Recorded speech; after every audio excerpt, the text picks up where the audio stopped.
Welcome back to The Health Hunt, a human, humble, and humorous exploration of how to level up your health. And if you haven't listened to part 1 of Dan's spinal surgery journey yet, we definitely recommend you starting there. In that episode, Dan shared the symptoms that led to his diagnosis, what his MRIs revealed, and how he ultimately decided to move forward with ACDF surgery. Today, we're picking up where we left off. Dan's taking us inside the surgery day, shares what surprised him most about the entire experience, talks about the realities of recovery, and reflects on the lessons he's learned along the way. Whether you're preparing for surgery yourself, supporting a loved one, or you're simply curious about what the process is really like, we hope this episode gives you both practical information and peace of mind. And in case you somehow forgot, the Health Hunt podcast is for informational and entertainment purposes only. We're not medical professionals, and nothing shared should be considered medical advice.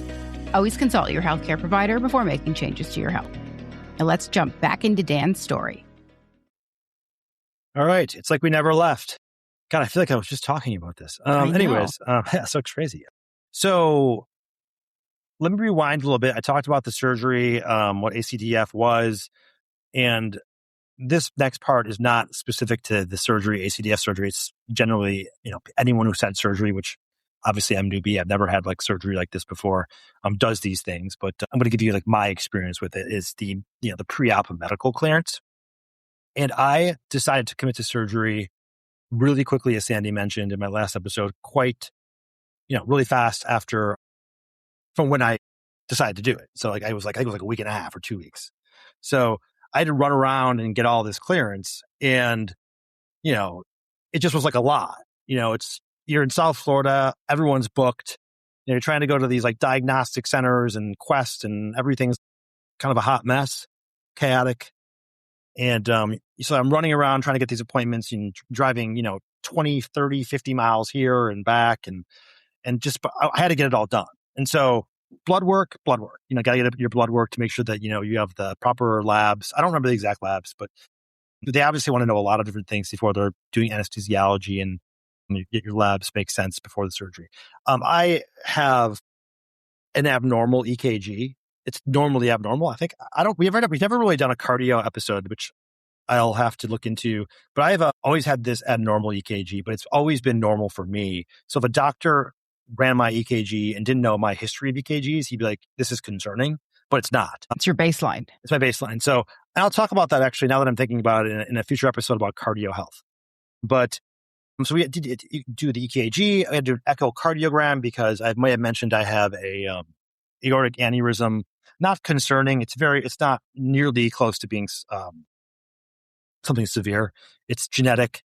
And based on my height and weight, it's not really that big an issue, but you have to kind of see where it's at. And that turned out pretty good. I had all these EMGs. EMGs are, I don't even know what EMG stands for. I can't even remember off the top of my head. Sorry to my audience, but it measures how well your nerves communicate with your muscles. And so I had a couple of those. It's very doctor specific. So I wanted to get 2 of them, typical me. Then I had to go to Plantation, Florida, which is not close to where I am. It's not far, but for an in-person primary care physician clearance. And it just was a lot. It was hours and hours and hours of tests and results. And it kind of was a mental toll on me a little bit. And I also That's had to overwhelming. I also get x-rays, by the way. I also had to get x-rays. I don't remember. My surgery, my first hip replacement was decades ago. And I only remember, I think I went to the hospital the day before and they did some things. And then an anesthesiologist came in the room and asked me if I wanted to be asleep or awake for the surgery. And that was concerning. And I declined to be awake. So I didn't have all those things. Maybe it's different because you have the known heart issue and I don't know. It's interesting. Yeah. So I guess jump to surgery day. Surgery day was honestly, it was relieving. I wasn't even nervous. I was just ready. I just wanted to get this thing done. I had twilight sedation a couple times for colonoscopy, endoscopy. So I knew that propofol and once they put that stuff in your veins is amazing. And so I was aware that was pretty cool. And so obviously general anesthesia, a bit more intense. but I knew I'm not going to, I'm going to wake up and this thing, it's going to be done and whatever pain is, the pain is. But I got a really good neurosurgeon who was a team of doctors. They do this in their sleep weekly, several times a week. So, my mental shift I was in a pretty good state of mind. Which I think is important. I think it's better to go into anything, especially medical and surgical, in a positive frame of mind. Yeah. I think, whatever mental thing, if there's a mental term for this, that like medically, that you're just past the point of no return. You're over it. You're done. You've submitted and you're past nervousness. You're not feeling any nerves whatsoever. The pre-op room for this hospital was very small and very crowded. Maybe all hospitals like this. I don't know. It was very narrow. It just didn't feel like there was they put the curtain up and you're in this 3x4 room or area. And there's enough for a bed and they're asking you to take your clothes off and put them in bags and you can barely navigate to take your clothes off. You get into this, medical gowns for surgery or just anytime you're in a medical facility that requires a gown. I don't understand gowns. They never fit right. They don't tie. And it's almost like you're putting on a tablecloth without any way to tie it. It doesn't make any sense to me. I put one of those on and had to navigate the tight space, and here I am doing a C67 ACDF. And then the woman next to me is 80 years old. She's getting 2 hip replacements.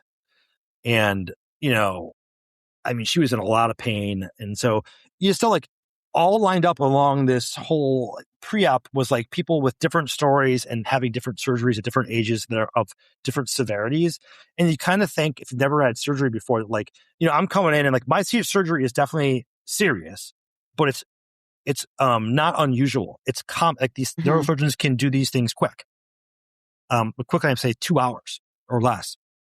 And you think okay, you'd be in a wing with the non-life-threatening ones, but you're in it all. You're in people that are being rushed out and there's no triage of any of that. And I just didn't realize that, it was kind of this organized chaos. That's stressful. Maybe it's different in other hospitals. So maybe this was specific to what I experienced, but it was just eye-opening. They put your IV in at that time too? Yeah. IV, giving me the medications ahead of time that I would need, signing off on medications. My sister and my mother, thank you both for coming down to support me. They were there with me. And then you sit there and you're IV'd up and obviously no anesthesia yet, but then all the surgical team comes to meet you, ask you questions, introduce themselves. And you have the anesthesiologist that comes and I have a whole new appreciation for anesthesiologists. People don't understand how important their work is and critical. And so they have to know a lot of different things. And I know that everyone, it's a profession. They've seen everything. They can do it. It's not they're not nervous. They're professionals. But when you are not in it, it's my first surgery, you're looking at it from the perspective of wow, this is super impressive. This person really has to know all of these things. Yeah, hopefully they do. Yeah, and they do. And of course I gave them all the information they needed. And then I discovered that, and I kind of knew this, but I didn't really wasn't thinking about at the moment that there is an individual that comes to me that was literally their job during the surgery is to monitor my nerves. That is looking at a screen, making sure that when the surgeon is doing anything, that it's not aggravating any of the nerves in my body. Oh, that's interesting. It's critical. Yeah. You aggravate a nerve or something and something goes wrong. You've egged something else on post-surgery. Now you have something new. Don't want that. And so this person came and is such a sweetheart and, great conversation, asked questions. The neurosurgeon came by, introduced himself again, and we had a conversation. And probably the best words of the day were said in that brief 5-minute meeting was, "Do you want to go home tonight?" And I'm I thought you were staying overnight. And I was like, "Is this an Eddie Money song? Are you telling me that I can actually go home tonight?" And he's like, "You can go home tonight." I was sold on staying over for observation overnight. I had brought stuff for that. Yeah. An overnight bag. And so I'm like, "Oh, this is amazing. Yes, I want to go home." And so not only was I had nerves, I was oddly in a good mood prior to the surgery because I was like, yes, getting out of here. And so yeah, a hospital bed is not the lap of luxury. It's God no. It's an awful night. They keep checking on you. You fall asleep. They wake you. It's horrible. No one should ever. If you are not in a Tempur-Pedic bed or any type of sleep. You don't have your CPAP. Or you're missing all the things. The whole things. And so I remember being rolled into the surgery room, which was like obviously cold for good reason. There was a ton of people in there like doing prep. And I was in there and I'm like, wow, I'm still awake and I'm in here. Like, holy cow. Like, I hope they don't like forget that like I need to be put out. No. I can't even tell you when I was put out. It just says the next thing you know, I'm in post-op. And so as I would have thought, like it just kind of happened. And so I woke up in post-op with a nurse that was obviously taking care of me. I had my neck brace on, which was the appropriately named the Miami J neck brace. And by the way, there are a bunch of different neck braces. They all kind of do the same thing, but they were invented by different people and they're named different things. There's the Aspen, the Miami J, there's the Philadelphia. Why the hell these have like names? I have no idea, but it's like kind of funny. But an hour later after post-op, or an hour later from when I woke up, I was put into a wheelchair and I was taken out to the valet, and my sister and my mother were there and we went home. And what was your pain level at that time? From my memory, there's 2 points of pain. There's the new incision, which is confusing to your brain because you went in with one thing and then you wake up with a whole new pain. And then I don't know if you could feel anything from the surgery in your neck. So what were you feeling sort of after the surgery? Or maybe you were still medicated? I don't really know. I was just recovering from anesthesiology from that medication. I don't think the pain set in yet. I think I was just not there, not alert. I was just kind of, I was I was taken out in a wheelchair and then I was obviously assisted into the car.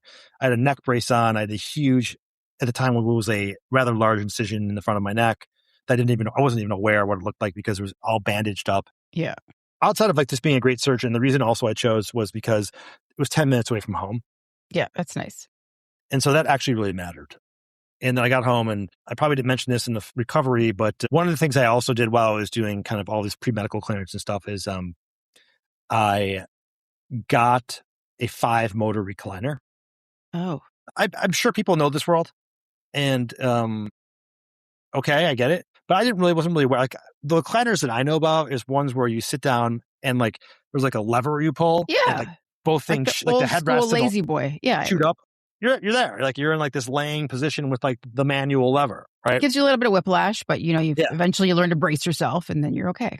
And through Facebook groups and through aggregating information, Reddit and other people, Intel, of course, I'm aggregating all this information. Someone's like, you should really get a 5-motor recliner. But you can really get these in medical stores, like the medical equipment stores, the ones that you walk in that you kind of never thought you'd ever walk into because you think it's all just walkers and stuff. They have these recliners that like, the headrest is independent of the leg rest, it's independent of the lumbar, it's independent of how flat you want to lay it. And it also sits you all the way up so that you actually are standing. The chair can go, the hydraulics of the chair can go as far up so that you're standing literally and just walk off the chair. Yeah, I've seen that used for elderly people that have trouble. Yeah. I mean, I could probably use that. Right. So I rented one of those bad boys. But okay, I was going to say you rented it. For a month. And it was probably the best thing I'd ever done. It's still here. You still have it. You're gonna be sad when it leaves. A love affair. Total love affair with it. It saved my life, especially the first couple of nights I slept on it because there was no way I was getting into bed. And for the first 2 weeks you're sleeping with a neck brace. Like that is I was getting 2 hours of sleep a night, maybe. So 5-motor recliner, massive hack. Oh, man. I mentioned the Miami J brace, and there's a Philadelphia brace. And it's important to know that like all these braces are fine, but you're getting these braces based on the surgeon's training and what they know. Maybe even the hospital contract, but like that's how those braces are determined, how you get them. And you'll have some surgeons that won't even give you a brace. It's all about training. I'm glad I had a brace because I needed that for that 2 weeks to feel like my neck was being aligned properly so that fusing could start. Yeah, there's a safety element. I mean, I think a mental element if you want to know that you're preserved. Right. You can't mess up your surgery. Yeah. And so, obviously my esophagus and all that stuff has been moved back. So the first couple of days, it's like a popsicle, some soup with nothing in it. Wait, could you feel that? Did things feel weird in your throat? They were scratchy. I could barely talk. I was very raspy voice. Well, that might be from the anesthetic too, I think. Could be from anything, but like, I think don't they intubate you or something, or that depends on the surgery. Yeah. Okay, so that's, all this stuff I was ready for because that's, stuff that you read about. And so, Yeah. eating liquids kind of, so not the best diet for the first couple days. By day 2, I was in my building walking the halls, trying to get 5,000 steps a day. Wow. Mobility is really important that you want to get walking around. And and so I haven't been to the gym, even still as I'm talking today. It's been Like 3 probably weeks. 3 weeks. I haven't been to the gym since the surgery. Well, actually, I haven't been to the gym since before the surgery. So it's probably been a month that I haven't been to the gym, which for me is a very mental thing more than anything. And so that's been tough. I start PT tomorrow, and that will be a very aggressive PT. A lot of people don't believe in PT, but when you're kind of pressing reset and you've had surgery and you're, I'm going to dive in and really listen and make this a kind of a big deal, the PT part of it. I would be remiss if I didn't talk about the mental side of this. I've mentioned that a couple times, but for anyone having a surgery, and just for me particularly, I'm single, I live alone. So, you start to become in touch with just that general notion that I know people and but I don't have any support down here, in the support that you would need from a significant other. And so I obviously made plans, and my sister flew down from Indianapolis. My mom flew down from Milwaukee. And so I was really grateful that they were there throughout the entire thing. It really mattered. I have a lot of admiration and appreciation for that. My sister's a nurse practitioner. She's there you go. You got hooked up. So she can speak to all these doctors. And, my mother is just my mother. She'll do anything she cares. She pretends to be doctor sometimes. Sorry, Mom, you do pretend to be a doctor and you're not. All of our mothers do that. Yep. That's a mom thing. But it was great to have them, and obviously all my other family that checked in and friends that checked in. And, kind of one of these things that's interesting is you realize who shows up. Yeah. I mean, this is not a little off the beaten path here topic, but some people don't reach out. Some people do, and some people care, they reach out more than once, or it's not just and so you just kind of, I don't keep a scorecard. I've never been that kind of guy, but I think it's you just notice those things, because I know that if someone had surgery or whatever and they were my friend, I'd be all over it, checking in all the time. And really, I mean, so, do I expect that from people? I mean, I don't expect it, but it matters. And it's nice when it's done. And so I have a lot of gratitude and thanks for people who do that. And I would say that for my surgery, it's been as much of a mental and recovery as it has been physical, but I'm still early. So let's talk about where I'm at. The leg. Let's talk about the leg. The leg, yes. So a couple interesting things I've noticed. I didn't mention this before, but I should probably mention it now. I have always had cold sensations in my legs. They're not vascular. You touch my legs, they don't feel cold, but the nerves create a cold sensation where, and I don't understand if I've ever mentioned this, I probably have, but everyone who has known me and seen me at a desk knows I have a foot heater going on all the time. You told me that. Actually, the only thing that's not cold to me is my feet usually, but I kind of love that because I love a heater. Yeah, and I did it because my feet felt cold, but then I kept doing it because it also feels really good. But if your feet aren't actually cold, is it warming it up? I feel like just your brain is, it's probably just your brain telling you there's heat on your feet. So maybe they're warmer because they're not actually cold. It's interesting. So, right. So it was a very interesting symptom that had been on for years. And, is it concerning that I need a foot heater during the day? I mean, it's not normal. I'm not thinking, I'm not on death row, but or dying, but it was weird, but I got so used to it and I liked it that I didn't care. And I saw other people doing it occasionally. And then oftentimes when I was doing it, the people in the office space that I was doing it with or doing it at, they were always complaining how cold it was in the office. So it was always kind of justifying me doing it. Yes, offices are cold. That's one of the reasons I don't like working in an office. I can't think when I'm cold. So whether rightfully or wrongfully, it validated that foot heater, right? Okay. So post-surgery, I don't use a foot heater anymore. Oh. Pretty crazy, right? Yeah. Haven't picked one up. Haven't even needed it. If I have used it, so I lied. I've used it twice and it's because of the sound and it makes me feel cozy. But I don't need it. Interesting. So those symptoms have gone away.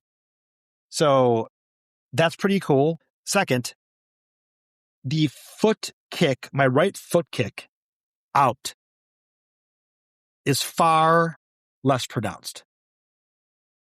Interesting. So that's soon. Okay.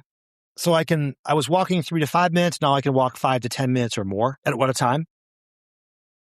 It does tighten up, and there is issues with it does do the same symptoms do show up, but the foot kick is far less pronounced, or it doesn't result from the leg tightening. So interesting. Now, having said that, I am not suggesting that's going to get resolved in 3, 6, 9 months. I don't know. But I'm glad that it's gotten a little bit better. And so there could be something to some of the neurologists, neurosurgeons saying they don't believe the neck is the cause of the foot, but it could be a contributor. Yeah. I mean, it'd be interesting to see. I mean, we'll probably do a follow-up episode at some point. Yeah. About where you're at. So I'm not going to jump the gun on that. And it's only been less than a month, but I'm going to be watching for it and I'll keep you guys posted. But, and then as far as everything else, my neck feels a little bit looser. My range of motion sucks, but that's supposed to be that way. I have a feeling that my neck, the muscle guarding is going to get better, but we'll wait and see on that. But it wasn't like I had pain and numbness where people say, a day after the surgery, it was gone. I've seen that common in chat rooms. I didn't have those pains, so there's nothing to be gone. So I didn't have anything that was overtly painful like that. And so, but generally, I'm thankful. I think I'm doing pretty good, sleeping a little bit better. I'm out of the neck brace, and we'll just kind of take it day by day. I don't want to suggest anything. As I mentioned, PT starts tomorrow. And I do want to talk about the incision for 1 second. I think there's some interesting, I want to go a little bit deep into the incision, but I find this to be fascinating. I didn't know what to expect. And since we showed up here, I get to see it. It's much larger than I thought. It looks like someone took a knife and slit your throat. Yeah. I mean, it's kind of. For people who aren't watching this video. So it's there. It actually, so the incision doesn't have stitches on the outside. There's no stitches to go get taken out. The deep tissue, the muscle, the fascia within my neck was closed with dissolvable internal sutures that restore strength and support. So there's a layer of sutures put there within my neck. Then there's this area called the dermis, just a layer beneath the skin is my understanding. That's closed with absorbable stitches that brings the skin's edge together from underneath again. And the epidermis, the outer skin, is sealed with this medical glue that it just fascinates me, kind of. And it's been falling off on its own. It's almost done. It's almost totally fallen off. It's been about 3.5 weeks. And I'm told that I just kind of have to just let it do its thing. And so, it's the incision's at the crease of your neck. So as I've seen other people who I've talked to who've had this surgery, my expectation is in 2, 3, 4 months that it's going to be kind of unrecognizable. You're not going to really, unless you're looking, know it's there. And so, pretty fascinating to me. We're on the video and I can see it, but it's certainly not as large as I thought. It's longer than I thought, but in terms of it standing out and being pronounced, because when we talked, I was thinking Beetlejuice, you're going to start smoking through your neck, like that lady in the waiting room. That's what I was expecting.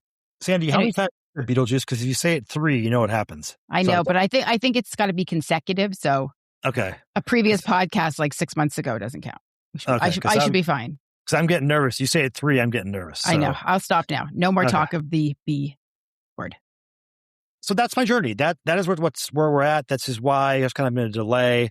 Although we're gonna, kind of have intermittent podcasting, but this has been interesting. I'm happy that it's over with, but I have a lot of gratification and thankfulness to the people that got me through this, from the amazing medical staff at the hospital who answered all of my questions. And those questions were a lot of questions. I mean, literally, they must be who is this guy? No, but that's a good lesson. You're well versed in a lot of this stuff. You study it, you read your MRIs, but just as an overall, if you have questions, ask them. Don't be afraid of feeling stupid, or if the doctor's not, doesn't want to give you the time, get another doctor. But ask the questions. You deserve to know what's going to be happening to your body, especially when someone's cutting into it. For sure. So let's kind of wrap this up with a bow here. So there's a few lessons that stand out more than anything else through kind of this journey. First, listen to your body and its changes. For me, wasn't a subtle change, but it was a gait change that would, didn't necessarily at its first instance seem like it was like, my neck, my gait, but I kind of put some puzzle pieces together. It would have been easy to convince myself this wasn't a big deal, but your body talks to you, and sometimes it talks to you in traditional ways and logical ways, and sometimes it talks to you in ways that you can't maybe understand, but don't ignore those signals. Second, get multiple opinions. Yes. There are a lot of smart doctors out there. At the top of the food chain, when you need surgeries, this is where the medical system, our traditional medical system, wins. And especially in the way that they can actually help provide better outcomes. And so, but get multiple opinions. All these doctors went to different medical schools, different training programs, different residencies. They've seen different things with patients, and they have different ways of approaching things and thought processes. And so do what I did. Get opinions. Advocate for yourself. I guess one important thing to say is medicine often deals in probabilities, not certainties. So it's your job to gather information, ask questions, see different perspectives. And so be your own advocate. Ultimately, it's this podcast, it's this surgery that is kind of the reason why, Sandy and I created the Health Hunt. We're not experts in every aspect of medicine, obviously. We can be, we're just advocates of our own health. And so if this journey has taught me anything, it's that being curious, always ask better questions about your own health, because it can change the trajectory of your life. I mean, if I wouldn't have gotten this surgery and been like, I'm not in pain, I'm not numb, and then I would have fallen one day, or in Boca, the drivers are horrible, South Florida in general, maybe the United States, but certainly South Florida, even if I got like someone hit me in the back and I had a little bit of neck whiplash, I'm a ticking time bomb. Who knows? These are important things. So I wanted to share this story, and I hope it empowers you to maybe notice things that are in your life you being the, 20 listeners we have now, and that you take charge of your own health journey. But I hope this was rewarding and helpful for the audience. I think it was, because I know there's a lot of people that are probably in similar situations. So thank you for taking us through every step of the journey. I know it wasn't easy to relive, because especially since it's been so soon, but I think sort of your experience is very helpful. And I also know there's people listening who are probably facing similar decisions, and your willingness to share both the highs and the lows is exactly why we started the Health Hunt, as you said. One of our biggest goals has always been to just help people become better advocates for their own health journey. The story is a perfect reminder that it's okay to ask questions. Like Dan said, seek a second opinion or a third opinion, or even go beyond Dan, get a fourth opinion, and make healthier decisions based on knowledge and not fear. If this 2-part series helped you, we'd love to hear from you. Reach out through our website or connect with us on social media and let us know what resonated most with you, or share your own health journey. And before you go, please follow the Health Hunt wherever you listen to podcasts, leave us a rating and review, and share this series with someone who could benefit from hearing from it. Every follow, review, and share helps us reach more people who are trying to take control of their health. Thanks for listening. Until next time, keep asking questions, keep advocating for yourself, and keep hunting for better health.